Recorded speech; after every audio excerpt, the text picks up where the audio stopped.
And sometimes I just can't bother leave my house. Like, I've been at home all day. Like, do I really want to leave? But then there are days where I'm like, I've been at home all day. I need to go road. Like, I need to go. And when I say go road, I mean, like, go to the drive-thru. Stay in my car.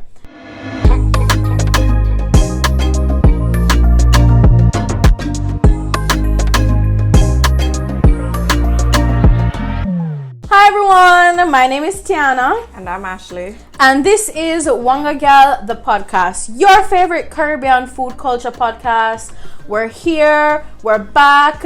Sorry, we didn't tell you, this is a season finale. But just in case, before we get into it, make sure you follow WongaGyal on Instagram, on Twitter, and we're now on the TikTok, so you can. The TikTok. Oh, I still haven't watched the episode from the TikTok you posted of us last week, Friday night. Miss. I didn't see the full one. I only saw the clip you posted on Instagram. You need to send it to me. Yeah. By the way, guys, Tiana sent me a message a couple days ago and said, "Can you please join TikTok so I can send you foolishness?" Do you think I should join TikTok? So Tiana can send me yes. Ashley should join TikTok because I'm tired of sending Bradley the foolishness and Bradley does not respond. I just get lol. Like, I need more than lol. That's why you can just copy the link and send I need a deep dive analysis of the foolishness. So send it to me on WhatsApp. I know you're tired of sending me things on WhatsApp. Guys, she's so stressed out about it. That's so much work. The other night we were supposed to record and I got busy, I think with work, and she posted on Instagram how she can't take she's not getting enough attention, and I was like, God no. But both you and Bradley were not giving me attention that day, and I was just you were clearly upset about it. I was just like, I don't understand. I was working. I don't care. I wasn't laying down in the bed sleeping and ignoring you. I was working hard for a living. It rough out here in these streets, That is true. Rough out here. It is rough. It is rough out here in these And I feel like, it's been a lot rougher for a lot more people. Since COVID, it's very obvious, some people have lost their jobs and have to make so many new adjustments to their lives. And one thing that we both hope for is some level of normalcy soon, at least for the purpose of people being able to find some stability in their lives after, shit been turned upside down. Yeah, for sure. And so with that said, that's a great segue into what we're talking about today. So given that, we're still in a Panini press and this podcast was birthed out of being in a Panini press. It's almost been a year. And it's almost been a year and we're still in said Panini press. So we just decided that to end this season, and guys, don't worry, we won't be gone for long. We'll be back eventually. We'll be back. But we just figured, a great thing to talk about this season, to end this season, would be how COVID-19 has changed our relationship with food. And in more ways than one, because it's not just our relationship with food as individuals, but people's relationship with food as a society, as a community. From a business owner perspective, from a restaurant perspective, from a supermarket perspective, COVID has caused a lot of people to pivot. People are pivoting even when you don't want to pivot, you have to pivot. Yep. You don't have a choice. It's right now it's people activating survival mode, so to speak. Right. And you just have to find what works, find what can make ends meet. And I think that's a lot of the evidence that we've seen, especially in the restaurant industry in Jamaica. We see that people have been trying their best, to work within adjusted new curfew hours and accommodating certain capacity within their space. Yeah. So I admire and I applaud people who manage to pivot and, just to be accommodating to the public. But I know it's hard. Yeah, no, it's hard. It's very hard. But just to put out a disclaimer before we get into this, if you are listening to the WongaGyal podcast, just know that we here at the WongaGyal podcast believe that COVID is real. Listen, we do not entertain any ideas of COVID not being real. So if you are of that mindset, please, you don't have to listen to this episode. Yeah, we're not going to torture you. So we're just letting you know that is where we're operating from. We're operating from the point of view that we do believe that COVID is real. COVID exists. We are in a global pandemic. And, we do believe that the systems and institutions of the world need to react to said pandemic. And we believe in vaccination, so go get vaccinated. 100%. Yeah, so and if you don't want to go get vaccinated, turn on your yard and wait until everybody else is vaccinated. Yeah, please. Just when we close off the episode by telling you guys to wash your hands and social distance, it's not because it sounds good. It's because we genuinely want people to be safe, and we realize that this thing is real. Yeah. This virus never born overnight, and it's not something that's been made up to go putting a 5G chip in people. I feel like we're 5G. We're long past that stage. So now it's accept that this is our reality, at least for now, hopefully just for now. Yeah. And we need to act accordingly. Right. AKA go get the vaccine. Facts. Or as long as you can. Because that's true. Yeah. That's true. As long as you that can. Is true. As long as you can, just do what you need to do to keep yourself safe as well as others around you. Because no man is an island and no man stands alone. Thank you, Conscience, for your words of wisdom. It wasn't him. I know it wasn't him, but him give with a rhythm. I feel like I never him get a rhythm. But anyway, Tiana. Anyways, whatever. How do you think your relationship with food has changed since the beginning of this Panasonic TV? Panasonic TV. I feel like that's not the commercial either. You made up a while ago. Yeah, I did. That is foolishness. I did. My relationship with food has definitely changed since we've been in this pan chicken. I feel like a lot of people are feeling the same way, right? Because I think we're at home more. So I feel like it's like this weird thing where like we're at home more and we're not going out necessarily. So it's not like, well, for me, I have been working from home since the start of this pandemic. Like, yeah. So there's a lot of just being at home and like trying to deal with separating my workspace from my home space, which I'm not gonna lie has brought me some stress over the past year. I'm working on figuring out, and I think I'm in a much better position now than I was last year, March, April, May. But we're still in a work in progress. And so that is stress, plus the stress of just being at home. I'm a road body. Like if my mother will tell you that she don't understand why I don't love my yard. And so like to me, there is a stress of that, the stress of having to be inside and immobile kind of. You're stuck, you're incubated. And so there's a stress of that. Plus there's a stress of COVID. There's a stress of wondering if you're gonna know somebody with COVID, wondering if one of your loved ones is gonna, get sick and pass away. Thankfully, I have not had any of those. But the wonder is always there. The wonder, the stress of wondering if you will catch COVID. I also live with my father, who is obviously significantly older than me. So I'm always very afraid of, am I going to catch COVID and then pass it on to him? So there's a lot of stresses going on in the world. And so I tend to definitely lean into food when I am stressed. Because I feel like we've said this so many times on the podcast, but there is definitely an emotional and chemical connection to food. Definitely. As it relates to your mood and how you're feeling. And that is scientifically proven. That is not a WongaGyal theory. That is just factual. It's actual factual. And so I feel like definitely since the last year, I definitely have found myself eating more of comfort foods. Eating foods that I think will make me happy. Whereas once upon a time, like when I'd be out in these streets, like I feel like I was eating for necessity. Like if I was at work, I'd be like, Jano, I just have to find something. Eat like a cup of soup, just something to hold me over. When you go out at a party and you're hungry, you don't really have choices. So you kind of just eat whatever you can get. You little pan chicken or like a cup soup, or if you rumble, tumble, stumble into Wendy's and you just, get a little something to hold you. Rumble, tumble, stumble. So yeah, whereas I feel like now I am definitely more aware of what I'm eating and I'm aware of the choices. Are those the best choices for my body? Probably not. Who's to tell? Who knows? So I definitely think that I've been, as I said, just leaning into more food as a place of comfort. And that's really all that it is. Do I eat out more? No.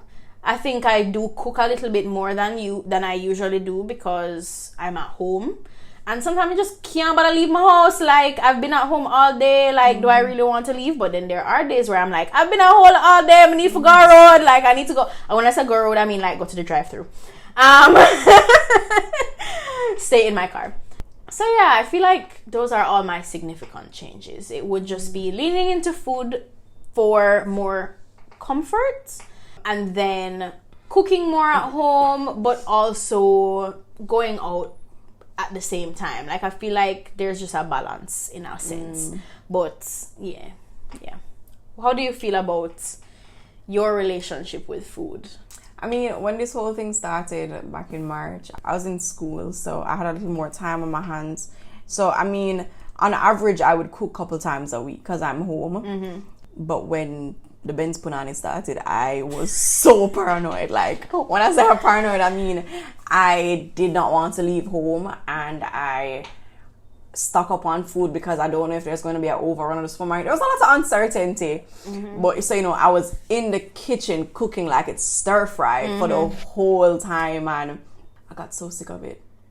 I despised my stove. I was like, I don't want to have a relationship with you anymore. That's how I felt before I got my new stove. Guys, I got a new stove.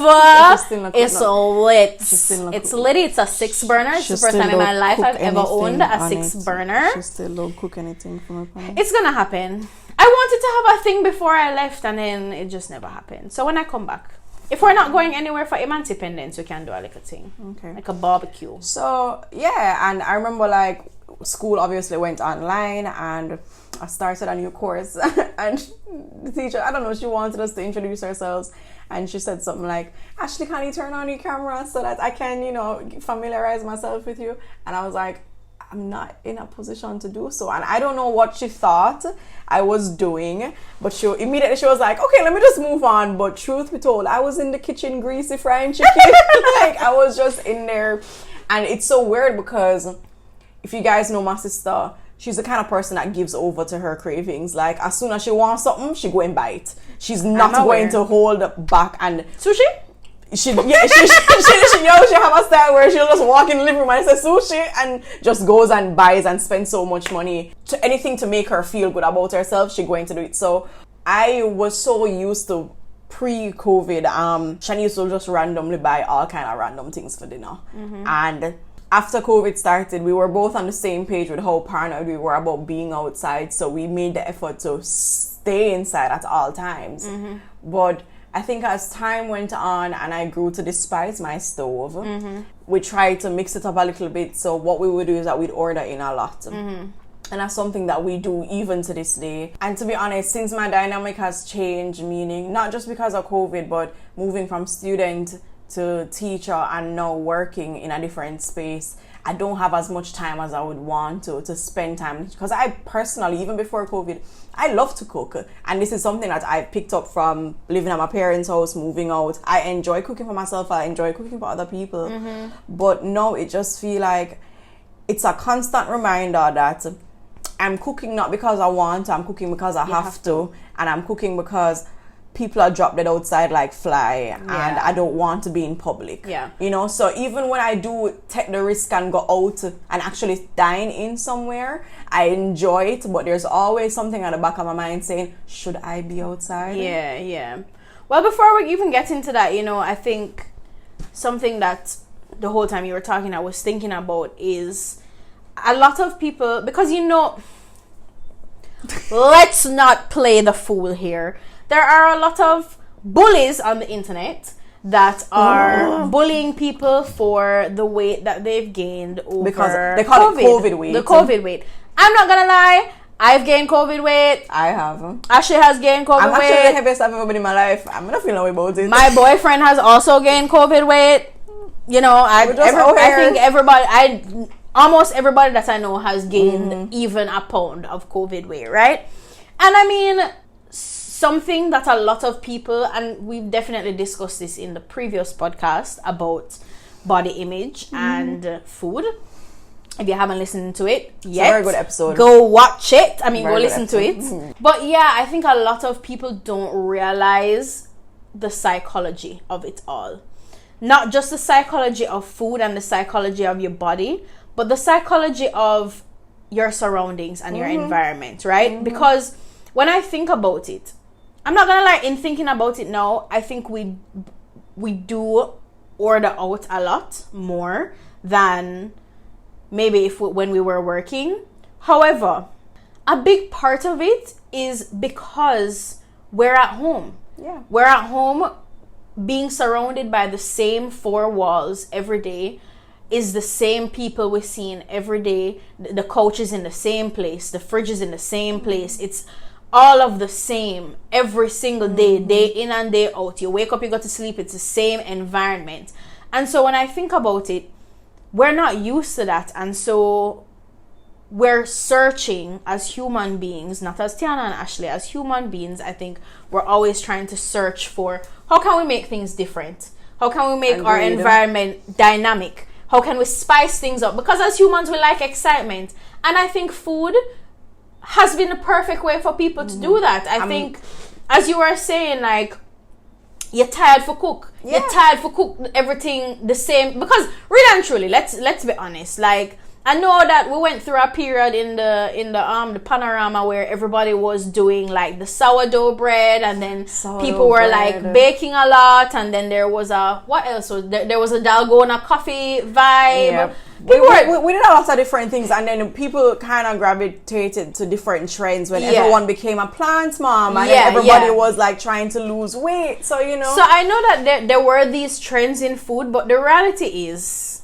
everybody kind of have a food that's like your go-to. Like for me, my go-to is either like a barbecue chicken or some sort of pork chops, or maybe like a chop suey or a chow mein or something.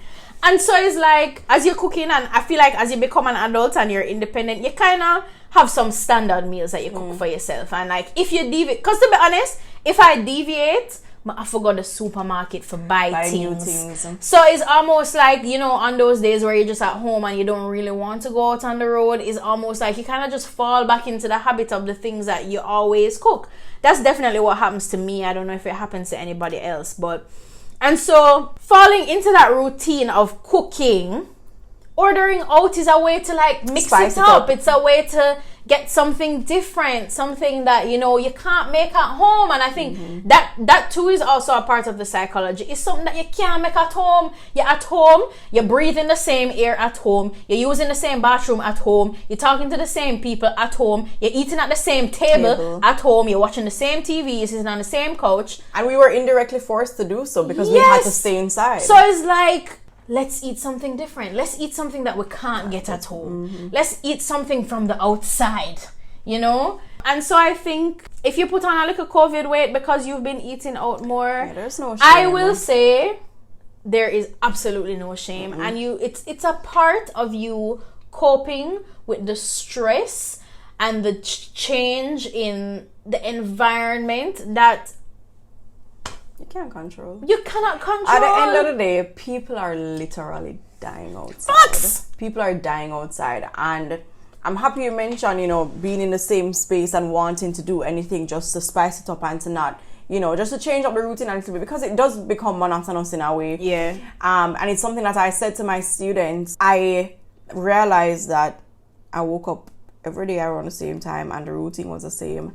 And I had an office space in my bedroom. And I started to associate, and you know, the lines blurred when we have work from home, and it's a conversation that you and I have had in the past about our home and our personal space now feeling like a workspace, because we now associate work with home because we're working from home. And because I was working directly from my bedroom, I just felt like I couldn't get away from work. Yeah. And I expressed to my students that just like how I can't sleep at night because my bedroom feel like an office, you have to ensure that you switch it up with the space that you have. You have to move from using this room, go use another room, go sit down outside for 2 minutes per day, go get some sunlight. And we do the same thing with food. You know, you're not cooking the same meal every day. You're not bored of the idea of, I'm inside. Is that my having on the fridge? Is that my always having on the fridge? And to be honest, I experimented a lot. And I think that so did I. That was really, I think I really learned how to cook during this.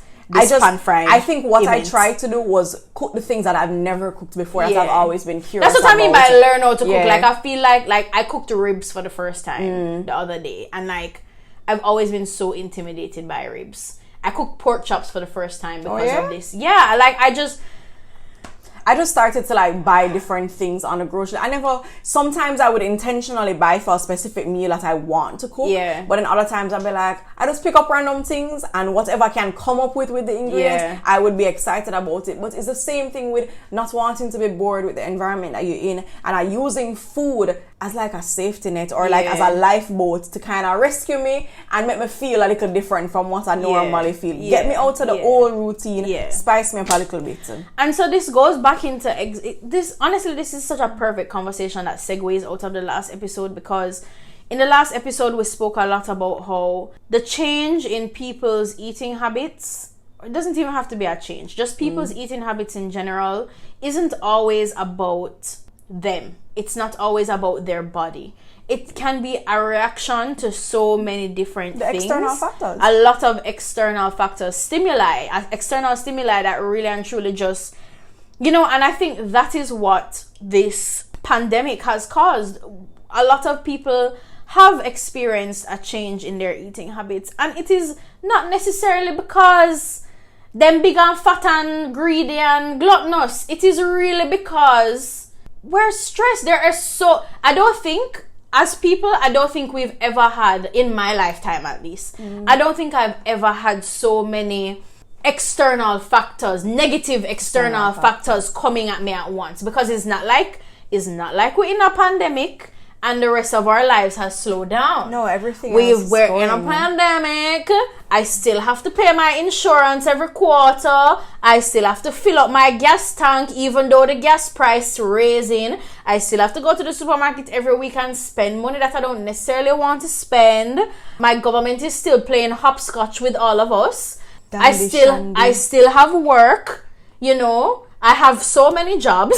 I still have to meet the demands of being an adult functioning human being while the world is crumbling around us. And it's so crazy because it's not only COVID.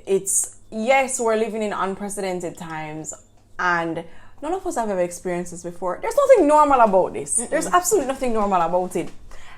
But the fact remains that we have to be mindful of COVID, but then everything else is happening too. And I feel like we've had a year of just bad things after bad things after bad things. Like, if we're supposed to just do like a quick timeline, COVID started in Jamaica from March. Mind you, it existed before that and nobody gave a flying rat's ass. That is why we end up in the godforsaken position that we did end up in. Thanks a lot, WHO.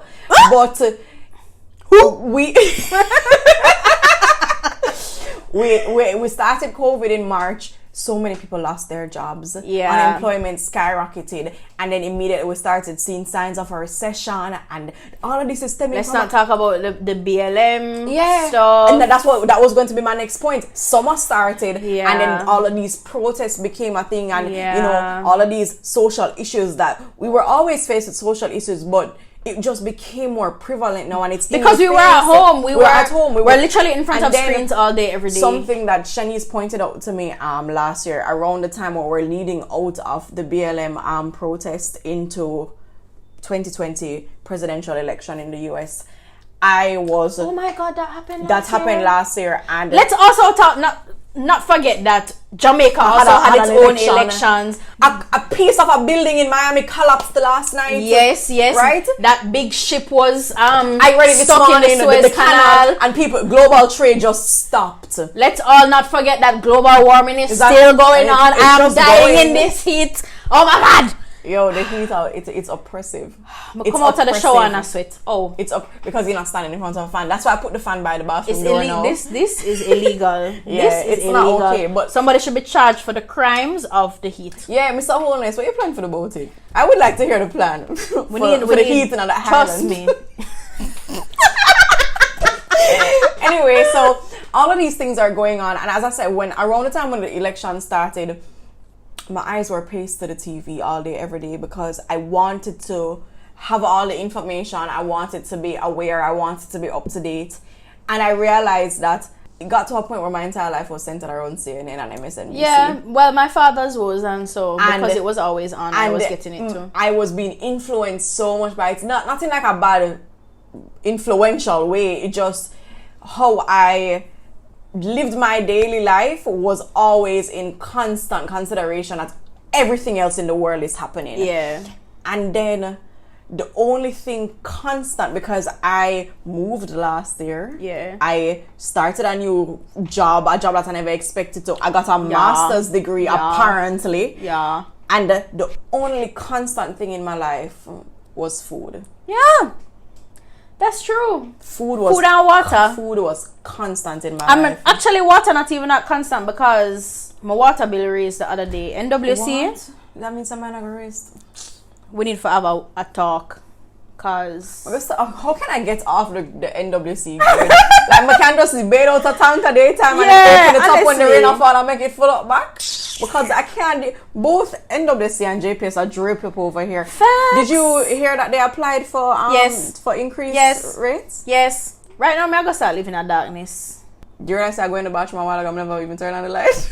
But yeah, so the fact of the matter is, we there suffer, and food make we feel better. Food make we feel better, and it's not even just about make we feel better because it tastes good. It makes us feel better on the inside. It may even make us feel better on the outside. It has, for me at least, food has been, it's been such a social activity for me. I mean, food is something that was always social. I mean, it inherently is social, but I have noticed it play even a bigger social role in the pandemic for me. For example, Bradley and I, during the pandemic is when we started cooking together. You guys cook together? Yeah, almost every time that I'm in the kitchen, unless I tell Bradley to leave me alone, which rarely happens, but he always comes downstairs and asks me if I need any help. And I definitely think that is something that has come out of us just being at home together. Like cute, him feel away when I'm in the kitchen and him play Fortnite. Listeners, that cute, you talk truth. The only thing me and my man do is eat mango. That's all we do. We just eat mango. We just eat. But even that's bonding over food. When I eat the mango together, we cook together. He bought to me last night, so the only thing he missed about him is mango. Is mango? Him That's just a shame. That's a shame. Him saying we eat the mango till him belly run, but him just wants some. Oh my god.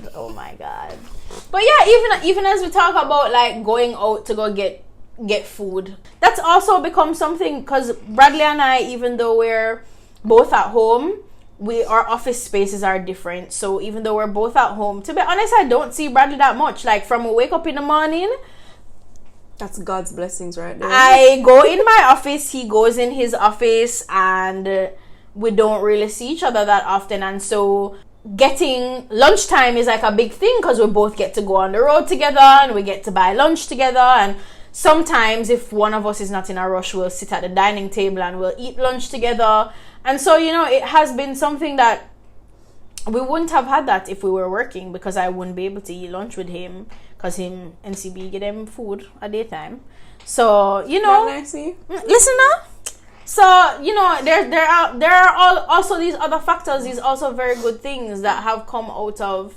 I'm so glad you brought that up. Yeah, because I was thinking just either today or yesterday how different my life would be right now had COVID not happened. And let me be very clear, I'm not saying that I'm grateful for COVID, because ain't nobody grateful for this shit.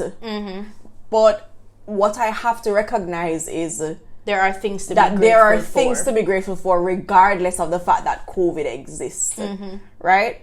And you can never tell. I probably would have ended up on a path that I would not have been happy about. Yeah. Right? As it stands right now, I'm a happy person.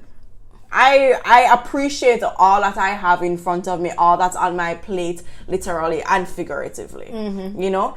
And I don't want to say I have COVID to thank for it, but what I have done, and I think what, as an extension, we as a people have done, is make do with what we have. Yeah. And I think that is how I've seen restaurants react to COVID now, meaning they try to switch up them space a little more to accommodate people with social distancing. Every time Andrew said curfew change, they try to change. It's not easy. But they try their best just to at least be out there, you know? Not even that. And somebody that I have seen it from this way, because I guess I'm in the industry. I am involved in digital marketing for a local restaurant, and I just exist in the digital marketing space. I spent a whole heap of money there yesterday. You know, I'm spending a whole heap of money there because I needed something nice to eat. After my long day at work, I wanted something nice to eat. I'm going to end up at our place of employment. I'm going to spend money. I'm going to come home, I'm going to feel good. But being in that space, I have just noticed, and I think it's great that so many of these local restaurants are actually taking the time to curate their digital presence. A lot of restaurants that never had a website before, they have a website now. A lot of restaurants that would post every once in a while have an active social media and general digital presence now. A lot of restaurants have been forced to just enter the digital space, not even only in marketing, but in so many other ways. For example, scanning barcodes for menus. We should keep that. That should in my opinion, that, and I hate to say it this way, but that just seemed like a foreign thing, because when I was living abroad, that's what used to happen before COVID. You know, you'd go, we live in the digital age. Why we're not utilizing it? You get rid of paper, you get rid of the plastic, you get rid of that expense, you get rid of dirty touch points. Because when people dirty hand touch up the menu, you don't know where that come from, you know?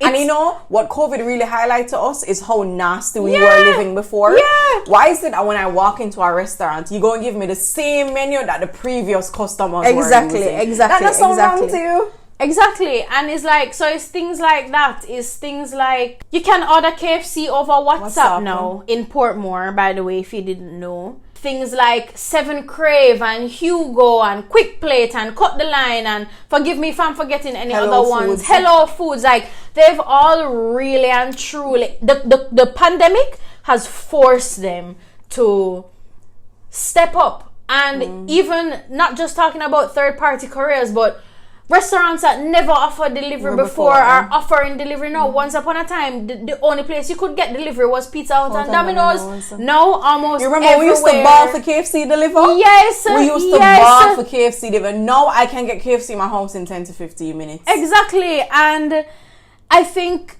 it's one of those ugly, beautiful things. Because it's ugly because of the circumstances that they were born out of. But it's so beautiful to see local restaurants actually making the customer experience easier and safer.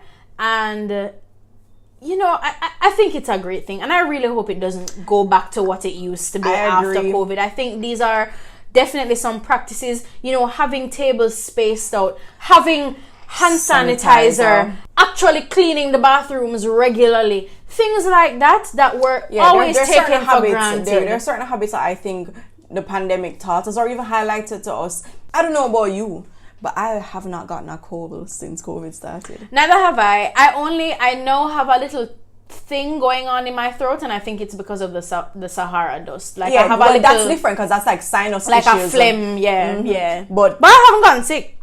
Right? And I feel like certain things that we do now, sometimes I sit down and I think, and I was like, why weren't we doing this all along? Yeah. Why were we itch up under each other's asses in the line in the bank? Why in the supermarkets? Why people, you know?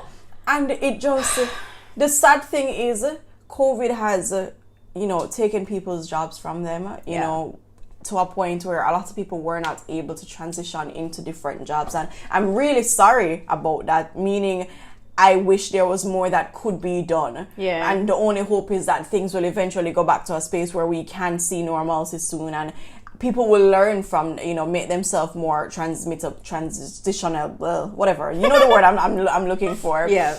But there are certain things that we have started and that restaurants have been doing that we really and truly should not lose. We have gone to restaurants together, the three of us, the two of us. Why we need 3 menus? We scan one barcode. Yeah. We need to save trees. Remember that climate change is a thing, Facts. And that is why we have bun up, so. Why do you think it's so hot? Apparently the hottest day of the year was Father's Day. I'm not saying that's a coincidence, but, the hottest day of the year so far was actually on Father's Day. And that was a very hot day. It was terribly hot. Me did in the kitchen of bake ham, so I know it did terribly hot. Right? So we need to recognize that what we need more than anything is sustainability. Yeah. And this is right across the board. Yeah. It's not just the restaurant or the food industry that needs to recognize that. It's realizing that people can be productive outside of the office space. Yeah. Yeah. People can get more done because I don't waste time waking up early, putting out extra effort to get ready to be presentable, just to sit down in traffic or try to beat the traffic to get to an office space, just to make you think I'm being productive because I'm sitting in front of you. Yeah, for sure. Yeah, I really, say all of that to say, I really commend a lot of the restaurants. Definitely. I mean, there are some that I do believe could have done better and could have been doing better, but for the most part, I think a lot of, and I can really only speak to restaurants in Kingston because I personally haven't experienced any I haven't outside. really been to that many outside, but the restaurants in Kingston I think have been doing a pretty good job at keeping themselves afloat and keeping their clientele happy. And I think at the end of the day, when it comes down to food in a stressful environment, it's like light at the end of the tunnel. Yeah, it's like a little glimmer of hope. The two important points is that you keep your clientele, you keep the community healthy, and you keep the community happy. Those are two things that I feel like restaurants need to have at the helm, and I think there are a lot of restaurants in Jamaica that have really put out an effort to do that. Yeah, my last dine-in experience was I think it was when we went to brunch at Broken Plate. That's the last time I sat down dining, and I appreciated all the COVID protocols being followed, obviously, but I don't want to go back to a space where brunch feel like a party. Yeah. Right? I enjoyed it so much, just that calm Saturday morning. Mind you, we did drink a whole heap of alcohol and all of that because brunch is brunch. Facts. But the distance, I felt like my conversation wasn't being overheard. I wasn't hearing anybody else's conversation. It's little things like that you realize it changes your experience. I was just gonna talk about how it's nice to go out and not feel like I have to be competing with other sounds in the restaurant because one, there are just not as many people in there because they're not allowed to be so many people in there, but two, people just not bungle up and on top of each other. You space out. Yeah. And can you imagine, when you think about it, why are we breathing other people's air? Yeah. It's true. Why are we breathing? No, talk truth. It's true. Why are we breathing other people's air? And I really hope restaurants maintain delivery. Same. I really hope they maintain delivery. I hope the efficiency of all the third-party couriers we see now will be probably amplified. Yeah. God no, I can't wait till 11 o'clock curfew so I can get food delivered later. Same. For the purpose of me being able to get food delivered. That has been Bradley later. and my biggest thing is the fact that even if we're not hungry at 6 o'clock, we have to be thinking about food. Because now I don't know what I'm using for dinner. Because Lucky and Bradley gone over to him favorite place. No, I wanted to go and get food, so I tried to go before you came here, and the card machine now work. Alright guys, so I think the general tone of our response to the relationship with food and COVID is just one of Maintaining your mental health. That's always at the helm. Maintain your mental health, maintain your physical health, maintain your happiness, and big up to all of the food producers and food distributors that are making that easier for us in the middle of the Panini press. So yeah, I personally am super grateful to be in a country that, you know, allows for those things to happen. I'm super grateful to be in an economy where even though I'm stressed out about my light bill, that I know that I can send a message and KFC can be delivered to my door. Sustenance can be delivered to my door, you know. Could it be better? Yes, because it's not perfect. Yeah. But I am very grateful. We applaud the effort. Yeah. We applaud the effort. For sure. I would give definitely an A for effort. And so to kind of end, I mean, as I said earlier, this is our season finale. So I can't believe it's been 2 seasons. Yeah, we will be gone for a little bit. We literally started this thing last year, July. Yeah, it's basically been a year. It's basically been a year. That is wild to me. Yeah, it doesn't feel like it's been a year. I think this is episode 20 as well. So 20 episodes deep. That's a lot. That's a lot of minutes. I appreciate you guys for riding this out with us. I think what I love more is the comments and the feedback after episodes drop. You guys have no idea. And trust me, to this day, I'm always surprised that people are interested in what we have to say. Yeah. Right? And I love the fact that even though this is our podcast where me and Tiana have our conversation and you guys listen after, there is still open conversation, you know, that extends beyond when the episode ends. And I think we should maintain that. I think it's a good relationship that we're building. Yeah, I love the relationships that I've built with some of you guys. Some of you guys that I've never met in person. That's true. I have never met in person in my life. I don't know when I will be able to meet you in person because of... By the way, I'm glad you brought that up because I got a message for the listeners from somebody who listened to the episode last week. And if you guys remember... Oh my God, I think I also have a message as well. I made a comment about how a guy asked me if I was pregnant because I had gained weight. And a friend of mine told me to tell you that you're not supposed to ask any woman that question, and if you have a problem, him will deal with it. Enough said. All our messages are gone. I'm so sorry. You are no longer on Twitter, so I can't see any of your messages. You remember what they asked? You told me to big up you and your friend. So I'm bigging up you and your friend. I'm sorry I don't have your friend's name. This is my fault. Message me again and I'll big her up by her name in the next season. I'm so sorry, but know that we really appreciate you. We love you. I know. And the girl who messaged me, her name is also Tiana. That's how I know because we have the same name. Big up you. She's always listening. She even gave us some suggestions for episode ideas. So I really want to big her up. There are like a couple people who listen consistently. And like Kaylee and Shauna, Felicia. I know Graham listens regularly. Graham listens all the time. We appreciate it. Big up my mother. Yeah. Who listens to the podcast all the time. My aunt listens to it all the time. She literally just sit on and she plays it from YouTube sometimes. Mommy love the WongaGyal page. I love that. Yeah, we really appreciate you guys. We also want to big up our listeners from all over the world. Hello, we're global, we're international. So big up everybody who listens from Jamaica, of course.